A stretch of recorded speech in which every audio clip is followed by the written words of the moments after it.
கீரையை வந்து அலசிக்கலாம். புளிச்சக்கீரை இன்றைக்கி வந்து புளிச்சக்கீரை துவையலும் களியும் தான் பார்க்க போகிறோம்.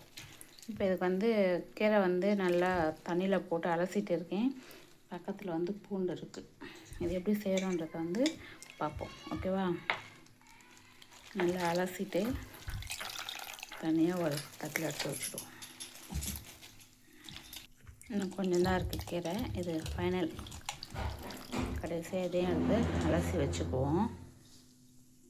இதில் வந்து வெங்காயம் பச்சை மிளகாய் எடுத்து வச்சுருக்கேன். இப்போது இந்த தண்ணியில் வந்து கீரையை போட்டுக்குவோம். இதில் தான் வேக வைக்க போகிறோம். போட்டுக்கலாம். இப்போது இதுலேயே வந்து பச்சை மிளகாய் வெங்காயம் எல்லாத்தையும் போட்டு பூண்டையும் போட்டுக்குவோம். பூண்டு போட்டாச்சு. இப்போ இதில் கொஞ்சம் கல்லுப்பு கொஞ்சம் போடணும்.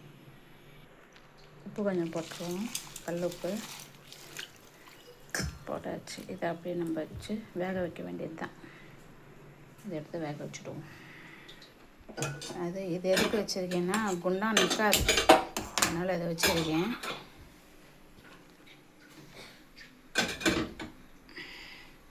அவ்வளோதான். இப்போது இதை வந்து தட்டு போட்டு மூடி வேக வைக்க வேண்டியது தான். இந்த பக்கம் வந்து களி செய்யறதுக்கு வந்து தண்ணி சூடு ஆயிடுச்சு. இதுக்கப்புறம் நம்ம அரிசி க்ளீன் பண்ணி கழுவி போட வேண்டியது தான்.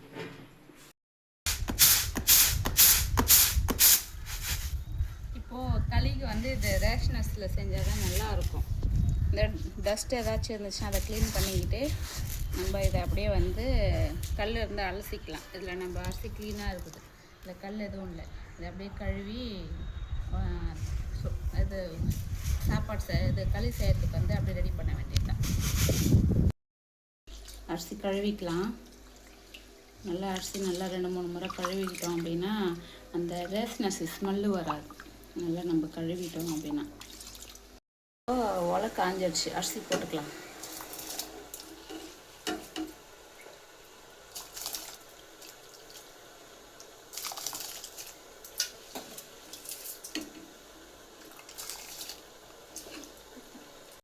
கீரை ஒரு பக்கம் வெந்துக்கிட்டு இருக்குது. இதனால நல்லா வேகணும். இன்னும் அடியில் கீரைலாம் அப்படியே இருக்குது பாருங்கள், அந்த கலர் மாறாத. இன்னும் நல்லா வெந்துச்சு அப்படின்னா கலர் நல்லா சேஞ்ச் ஆகும். புரியுதுங்களா? அரிசி பச்சரிசி போட்ட உடனே ஒரு கிளறி விட்டணும், இல்லைன்னா அடி பிடிக்கும்.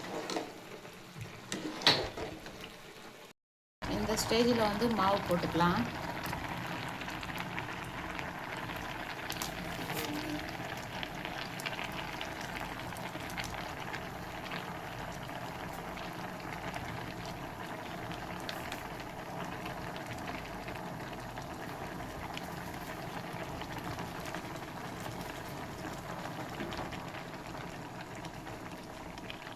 இது இப்படியே வேகணும். இந்த சிம்மில் வச்சிடணும். மாவு போட்டதுக்கப்புறம் சிம்மில் வச்சுட்டு இதை அப்படியே வேக வைக்கணும். மேலே தட்டு போட்டு மூடிடணும். தட்டு போட்டு மூடிட்டோம் அப்படின்னா வெந்துடும்.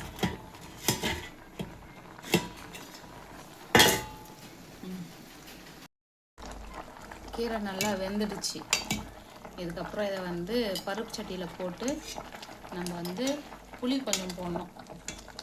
புளி கொஞ்சம் போட்டு அரைஞ்சிக்க வேண்டியது. இப்போ நேரம் எடுக்கணும்.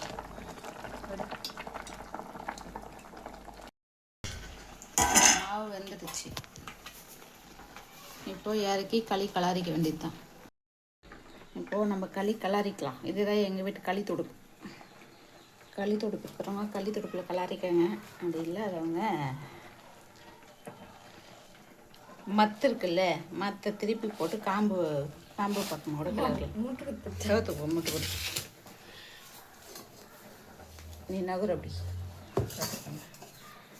அப்படி மூட்டு கொடுத்துட்டு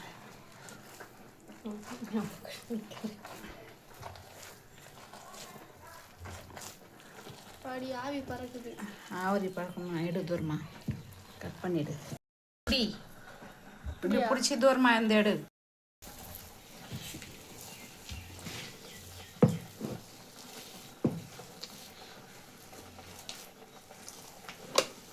இந்த மாதிரி நல்லா கிளறிக்கணும்.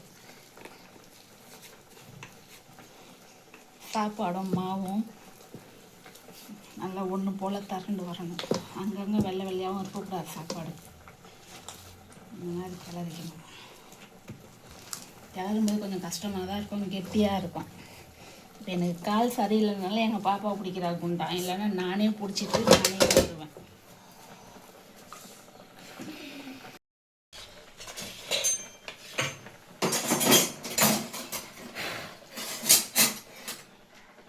கொஞ்ச நேரம் மாவு கலட்டு பிறகு மொத்த மாவும் அப்படி கரண்டியில் ஒன்று பக்கமாக வச்சுக்கிட்டு இப்போ தண்ணி தொட்டு உருண்டை பண்ண வேண்டியது தான்.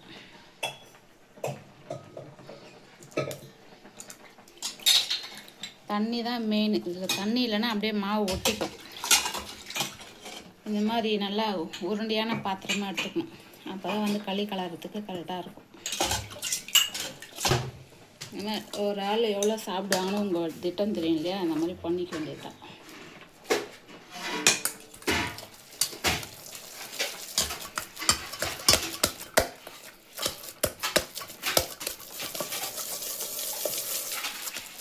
அவ்வளோதான். இப்போது இந்த மாதிரி உருளையாக வந்துடும். இதை தனியாக ஒரு கிண்ணத்தில் போட்டுக்க வேண்டியதுதான்.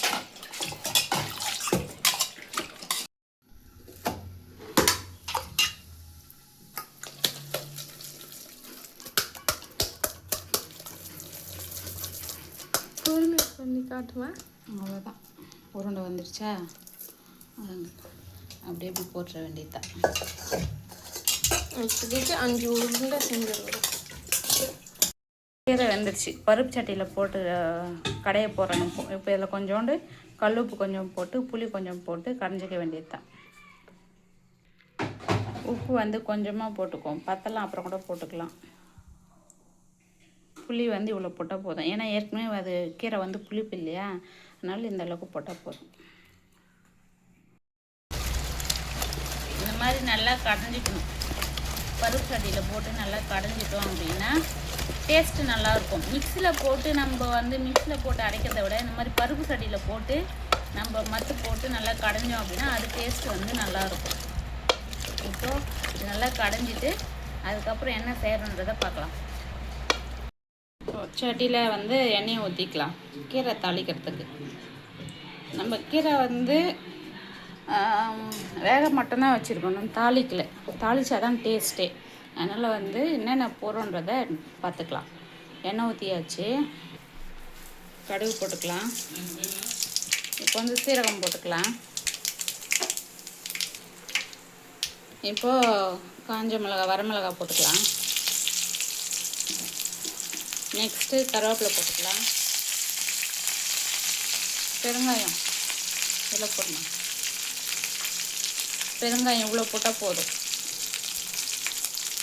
போட்டுட்டு இதை நல்லா கொஞ்சம் நல்லா இருக்கணும். கீரையை வந்து இதில் கொட்டிக்கலாம். கீரை எடுத்துகிட்டு வாம்மா.